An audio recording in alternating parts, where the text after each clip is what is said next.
Hello, everyone, and welcome to this week's episode of VENDO Velocity. I am so happy to be back with you here on the podcast. It's been a few weeks since we've been able to catch up on all things Amazon, Walmart, retail media, TikTok shop. We typically discuss all of those retailer.com platforms on this podcast, and I'm happy to be discussing some of the newer updates on Amazon specifically. We're going to be diving into the AI seller assistant. So the AI seller assistant is something that Amazon teased prior to Amazon Accelerate, and then they launched an updated version coming out of Amazon Accelerate that we at Vendo have been playing around with a lot, and we'd love to bring some of those insights to you.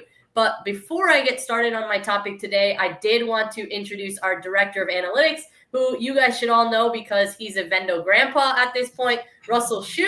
So Russell, if you can please discuss for our audience what you manage, if you can fit that all into a minute, that would be great here. Yeah, I'll definitely try. Hey everybody, I'm Russell. So basically anything data related at Vendo kind of passes through me, right? I have a very robust team of analysts and developers, and we work together to provide solutions to all of our different teammates. Vendo manages a lot of different funnels, but the one thing tying it all together is data. We are a very data-driven company, so my team kind of has our fingers in all the different pies, and then we try and create findings and insights that we can give to our teams. So that they can make better decisions across all of our brands. That's kind of the gist of what I do. Yeah, he somehow fit it into 30 seconds, but Russell touches so much here, from forecasting and building P&Ls and sending out weekly reports and really diving into the nooks and crannies of an Amazon and a Walmart business. He's even touched some TikTok shop stuff recently. So just brings so much insight and knowledge to our team, and super happy to be working with him over the last almost 5 years now, which is just crazy. But let's dive into the AI seller assistant, because if you guys have been in Seller Central at all, and if you've heard any buzz in the Amazon space, then you have probably recognized this chat style interface that lives directly within Seller Central. And what it allows you to do is ask questions directly within the portal, and it acts as your assistant. Now, assistant is the key word here. Analyst is a bit of a stretch in some regard, right? At least to our standards. But what we are really trying to use this AI seller assistant for is how we're improving efficiencies for our business.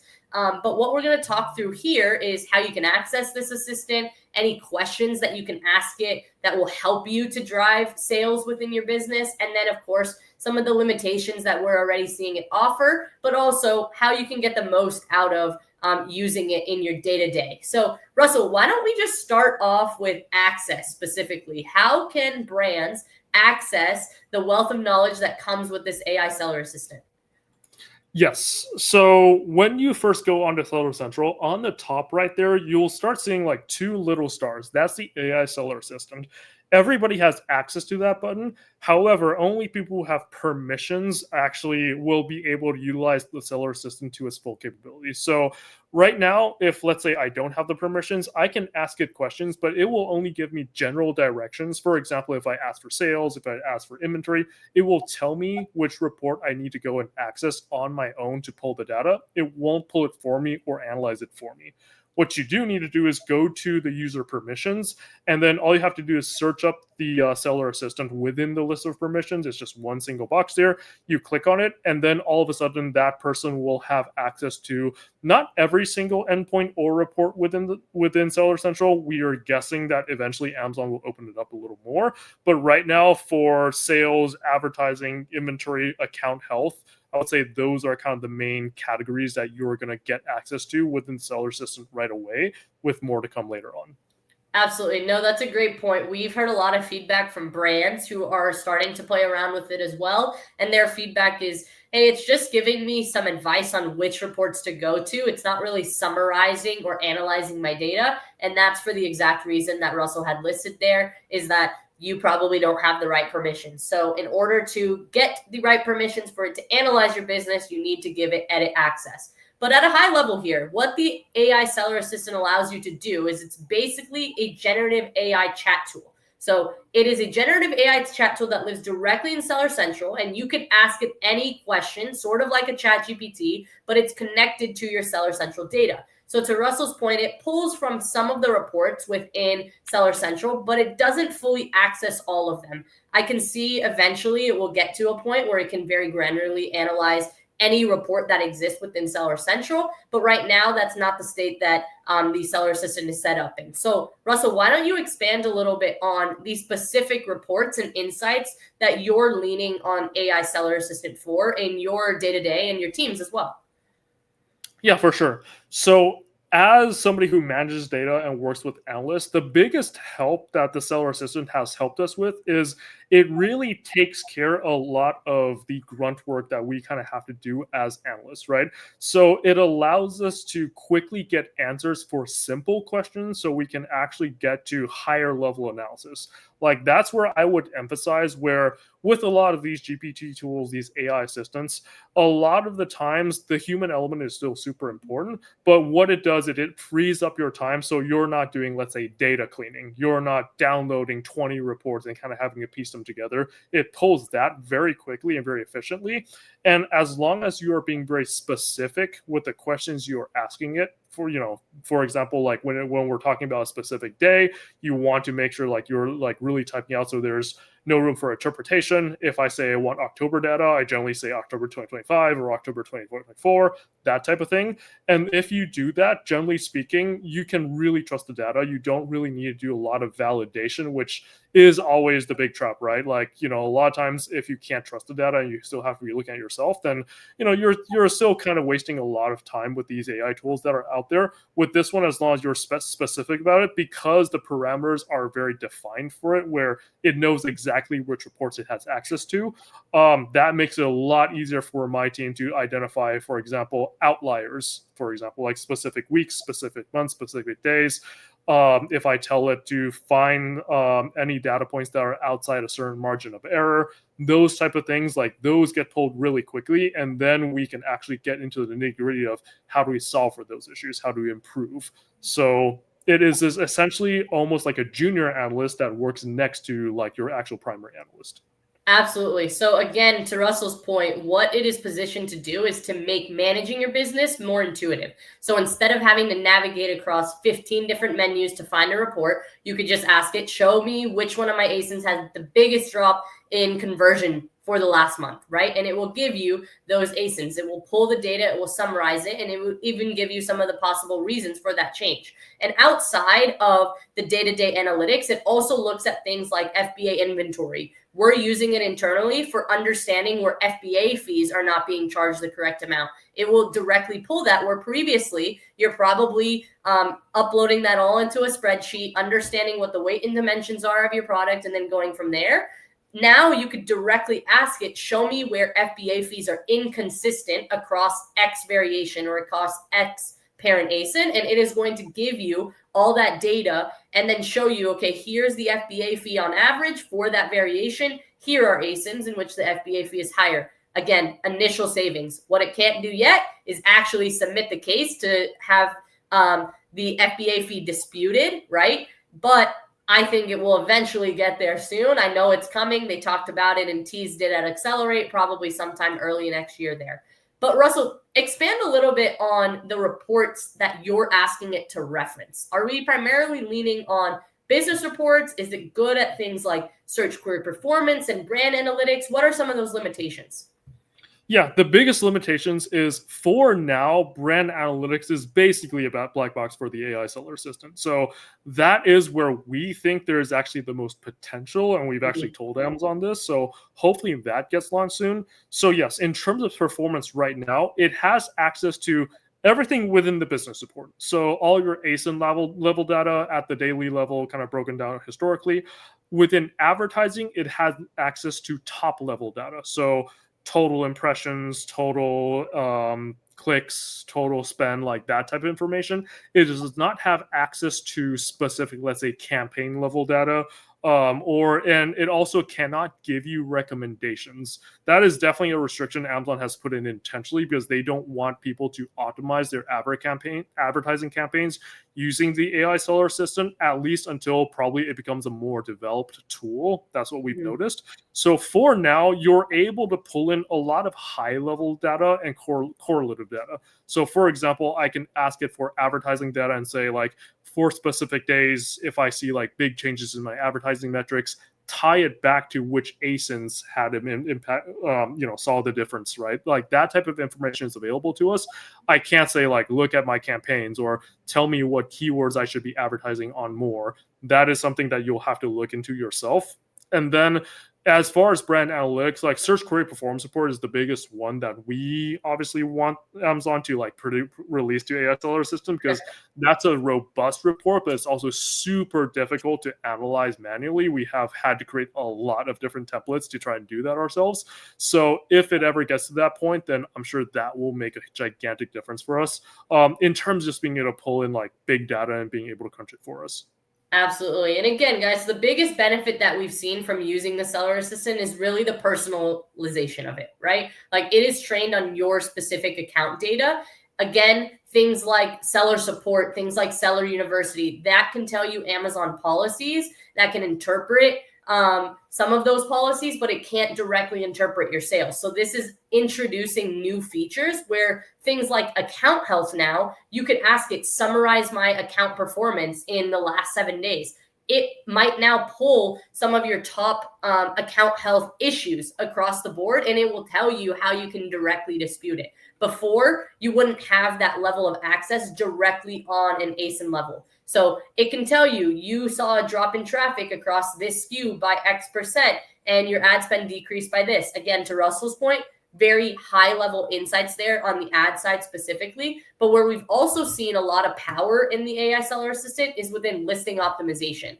You can give it your ASIN and then you could let it know who your competitors are, or it could pull your competitors for you. And then it can give you a fresh set of infographic opportunities and what you should be capitalizing on from an optimization standpoint, just simply by giving it your competitors and your ASIN, and it will scrub that category data for you. Again, you're going to want to use tools like Product Opportunity Explorer to get more granular, but eventually it's all going to learn from each other. And we're already seeing glimpses of that right now through the listing optimization features, where it even downloads a flat file for you. Again, the flat file isn't in the same format that you would upload a flat file, but Amazon is just showcasing what it will be eventually and definitely trying to fine tune some of these things as well. So Russell, I want to ask you, can you give me a few examples on how the AI seller assistant has helped you specifically analyze a business from a data standpoint? Yeah, so the biggest example is, of course, Prime Day that just kind of happened on Fall Prime. And, for any of you who have had to try and take a deep dive at event level data, that is always very difficult, especially if you're comparing historical data to, like, if you're pulling, let's say, just Prime Day from, this past summer in July, and then if your brand opted into Prime Day from last year. Taking July Prime Day, for example, it was a 4-day event versus a 2-day event for every single other event. So how do you cross compare all that information? It's not stuff that we can't do ourselves manually, but it takes up a lot more time. And the biggest thing is we can do that very rapidly at an individual brand level, but then kind of taking a step back, because we manage so many brands, what our team actually did was we created standardized prompts across our brands. So it was a very, kind of built out paragraph full of questions, specifics, and then you plug that in. And then generally speaking, for every account, the output is relatively similar. So that actually allowed us to pull in essentially the same data point across brands, exported it, kind of inputted it all into like one sheet for comparison. And that actually allowed us to get to higher level trends much more rapidly than we would have done before. Usually it takes multiple weeks after the event for us to like be able to get the full download. This time it was within a week. We already had all the information that we needed and we were able to disperse it to our team. And then we know that November is coming up, a lot of big events, a lot of stuff that we needed to get to our teams faster. So it was super helpful for us to kind of be able to do that, especially from a time standpoint. I think that's still the biggest saver here. Absolutely. No, that's a great point there. And one other thing I want to note as far as limitations specifically is when we ask it questions about seasonality, it's going to be pulling your specific data. So for Russell's original point, if we ask it about a Prime Day, right? Like we have a few brands that had stock issues last year. Well, it's going to take seasonality into effect while considering those stock issues. So you really have to get granular with it because, again, the data that it's pulling from is going to show that there was a stock issue, but the AI hasn't gotten smart enough quite yet to say, hey, there was actually 0 units on hand here, and this is what the rest of the category or how the rest of the category performed during this time. So this seasonality is skewed. You have to give it that insight because, again, it doesn't know your business top to bottom like you do. It's just pulling from the data that it has access to. So that's just one thing to note there. Russell, was there anything you wanted to add as far as some of the limitations? I know you spoke to some earlier too. Yeah, the big thing, like compared to a ChatGPT or some of the other tools, like it doesn't have access to flowing information, right? Mhm. It has access to a basic level database that Amazon provided it. So, for example, when it comes to events, you tell it to analyze, let's say, events within Amazon's own calendar, it will tell you. Like it knows that information about Prime Day, it knows when Black Friday is, the main events. But if you're asking about specific things, for example, Mother's Day, Father's Day, like those type of things, it really depends. Like a lot of it, it won't have that information, or it might even pull in wrong information. So I would say that information you would generally, unless it's something that just every platform kind of participates in, that it's on Amazon's calendar, you definitely need to specify that info. And then, of course, as Delaney said, it's limited to your account information, but that doesn't mean you can't input outside information into it as well. The results vary depending on, let's say if you give it traffic data or that type of thing. Sometimes like the analysis can be different, even if you input the same thing like different at different times. But if you give it the information, it will at least give you some sort of a general sense of it, but it can't get that information itself.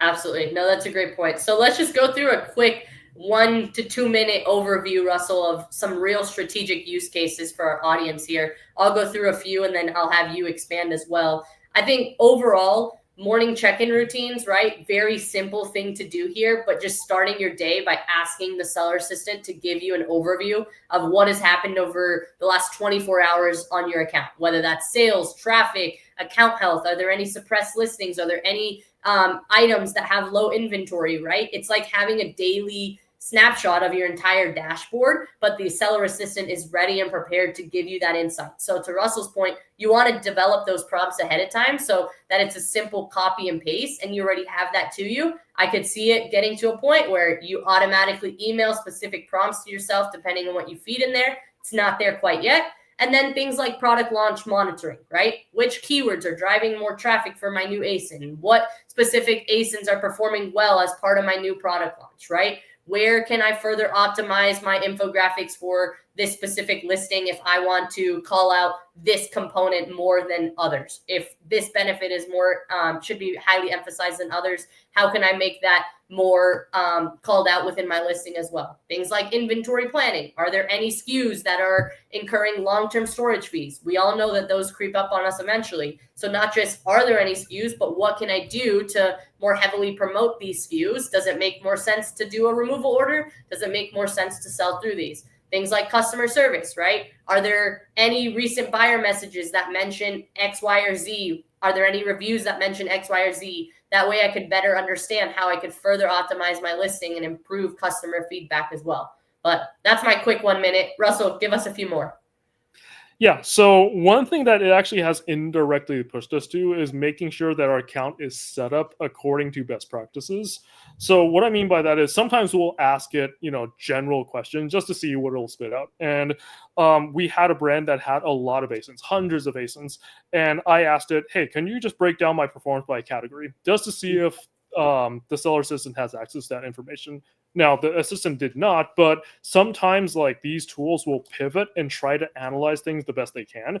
And what this one did was it started pulling things in by parent ASIN and then starting to analyze the data that way. And that kind of really pushed us to where it actually helped us realize that most of our listings were set up correctly, where we had like parent ASINs with like all the right products under there, but then there were like stray ASINs things that like that will actually point out saying like these products like don't seem to fall under any specific category, and then that makes it so that we actually get pushed to set up our accounts correctly so that the AI seller assistant can assist us even better. So now it's actually kind of impacting from a basic level standpoint, just how we kind of view our account as a whole, along with the AI seller assistant, but then also just when it comes to everything, right? Inventory planning, listing reviews, and all those different things. Now, suddenly, like as long as your account is set up correctly, that assistant will be able to impact you even better. And it just kind of pushes us to make sure we're set up the right way. Absolutely. And then, Russell, question for you on shipment data specifically. I know that we interpret that in different ways. Does it have the ability to look at shipment data more precisely, or are we mainly looking at business analytics? I believe the financial data is where it's a little more tied into shipments.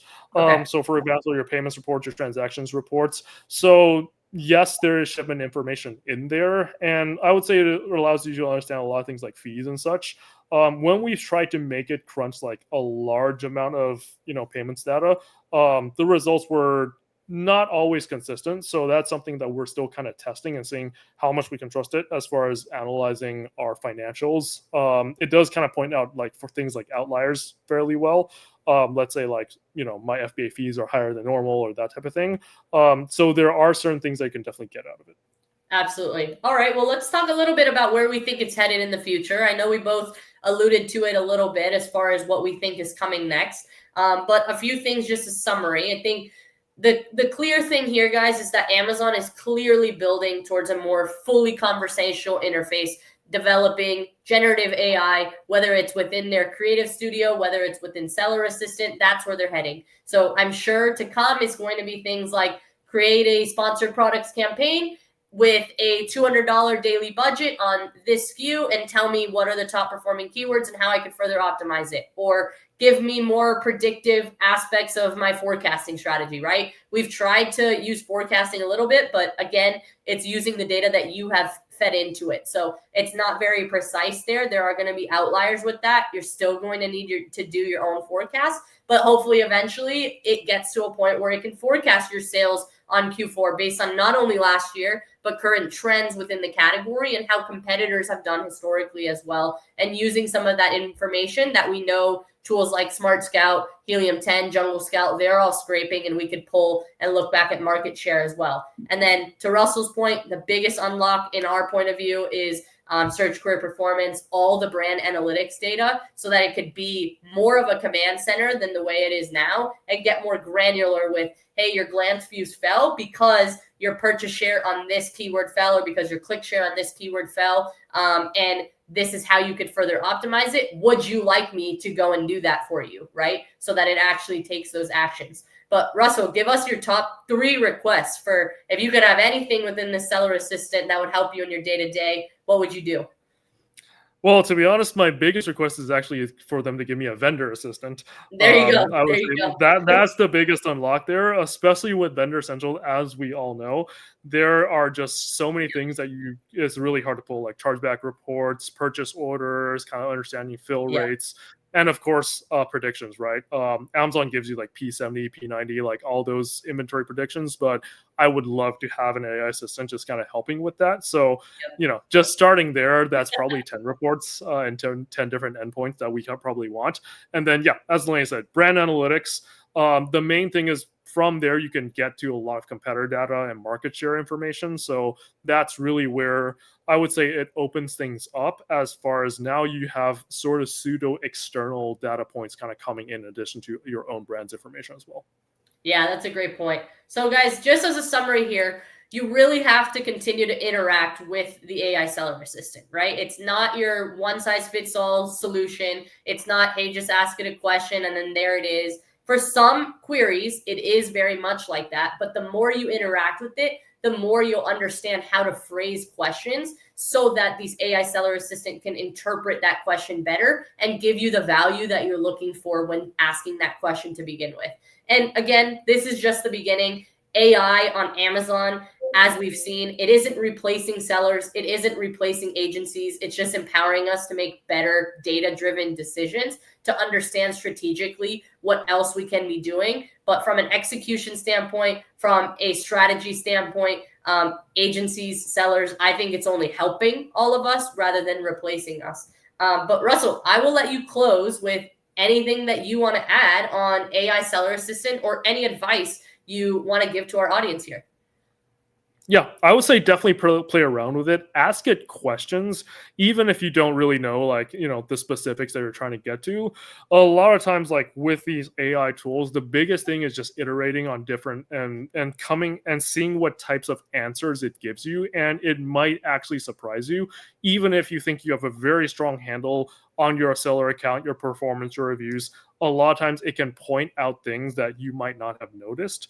And then, I would say, like, if you can create for yourself kind of a standardized prompt, and then every single week at this point, like my team does that, where we put in our standardized prompts on a Monday just to kind of get high level what my brand is doing. That is always super helpful as far as just making sure that you're always in a healthy position. So you're not constantly having to monitor all of these different places, reports to make sure that you're in a good position. Absolutely. That's a great point. Well, thank you so much, Russell, for joining Vendo Velocity with us. I will bring you back before the end of next year because you somehow escaped me for a whole year here. But overall, guys, we're super excited to be in the thick of planning for Black Friday, Cyber Monday. It is, again, a 12-day period, which makes Russell's job very fun, analyzing all that data for a full 12-day event. But Russell, what about any advice you have for our audience for T12 specifically? Should they promote for the full 12 days? Should they only promote for 5 of them? What have we seen? Yeah, so I would say it really depends on your brand goals, right? And for us, we like to separate our brands into, are you a brand that is looking at massive growth right now? You have massive growth potential. Are you a brand that has gotten to a point where you've gotten a decent amount of market share and profitability is the concern? Like, there's a lot of different ways that you can parse it. So it doesn't mean that for an event that comes up, you always have to participate. Evaluate how you have done in the past, see if it actually makes sense for your brand at this point in time based off of your goals, and then make that decision from there. Can't say if it's a yes or no, but it certainly applies to a lot of our brands as far as yes. But then, there are certain brands that we're happy to say, yep, sit with this one out. It won't affect you. You'll be better off in the long run. Totally agree there. Well, we will see everyone in 2 weeks for the next Vendo Velocity episode. I hope that the entire city of LA is not up until midnight again watching the Dodgers win. And hopefully the game tonight can go a bit faster there. But for anyone in the LA area who's watching, go Dodgers. Specifically for me, go Shohei. Russell, are you a Dodger fan? I've been to a few games with the VENDO team. Let's put it that way. There you go. Well, we hope the city brings back a championship, but we will see. Hope everyone has a great rest of their day, and we'll talk to you all soon. Thanks for tuning in to Vendo Velocity today. Bye, everyone.